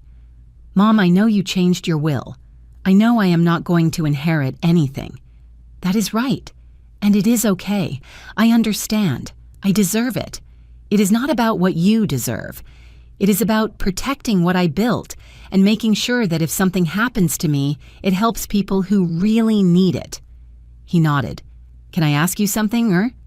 Are you ever going to be able to forgive me completely? I thought about my answer. I already forgave you, Michael. But forgiveness does not mean forgetting, and it does not mean things go back to how they were before. It means I am letting go of resentment. It means I am giving you the chance to be better. But trust that you have to earn again. I will. I promise you. Do not promise me. Just do it. He smiled. I will. That night I sat alone on the patio. The stars shone in the dark sky. The air smelled of wet earth. It had rained early in the afternoon. I looked at the apple tree. Its leaves moved gently with the breeze, and I thought about everything that had happened. The stroke, the coma, the waking up, the betrayal, the struggle, the recovery. And I realized something. I did not need revenge. I did not need to destroy anyone. Life had taken care of everything. Michael had lost his marriage, his job, his appearance of success. Jessica had lost her status, her comfort, her control. Jessica's parents had lost their house, their peace of mind, their comfortable retirement. Not because of me, because of their own decisions. Life always collects its debts. I whispered to the wind, and I took a sip of my coffee. It tasted of peace. 6 months have passed since I woke up from the coma. 6 months since I came back to life and discovered that everything had changed. Today is Sunday. The sun enters through my kitchen window, illuminating my cup of coffee and the plate with pastries I bought yesterday at the neighborhood bakery. I am sitting at my painted wooden table. The same table where Michael did his homework when he was a child. The same table where I've had thousands of coffees throughout my life. Outside in the patio, my apple tree has its first apple. Just one. Small. still green. But it is there. After the brutal pruning, after being left naked and wounded, the tree bore fruit again. Like me. Michael found a job 2 months ago. It is not the same type of job he had before. It is not in a fancy office with an impressive title. It is in a small accounting firm helping local businesses with their taxes. He earns less, but he is calmer. He comes to visit me every week now. Sometimes he brings flowers from the market. Sometimes he just brings his presents. And that is enough. Last week he helped me fix a leak in the roof. We worked together, in silence, like before. When we finished, we sat on the patio and drank lemonade. "Mom," he said, looking at the apple tree. "It has an apple." "Yes. The first one since they pruned it. It is going to grow back strong, like all things that survive storms." He looked at me. "Are you talking about the tree or about you?"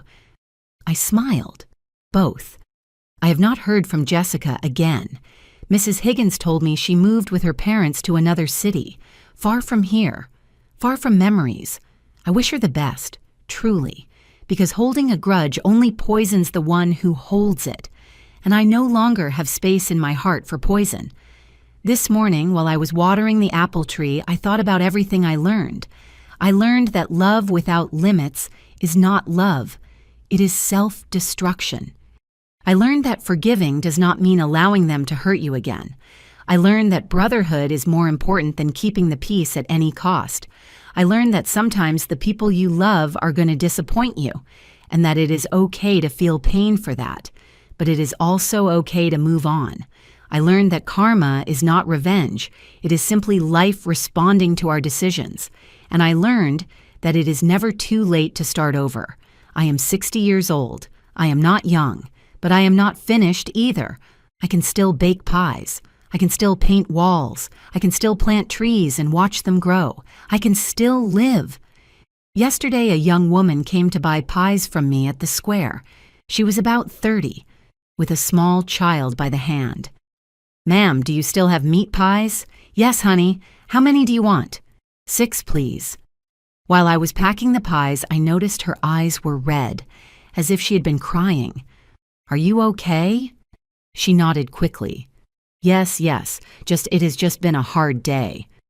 I handed her the pies. Life is hard sometimes, but it always passes. Always. She looked at me with bright eyes.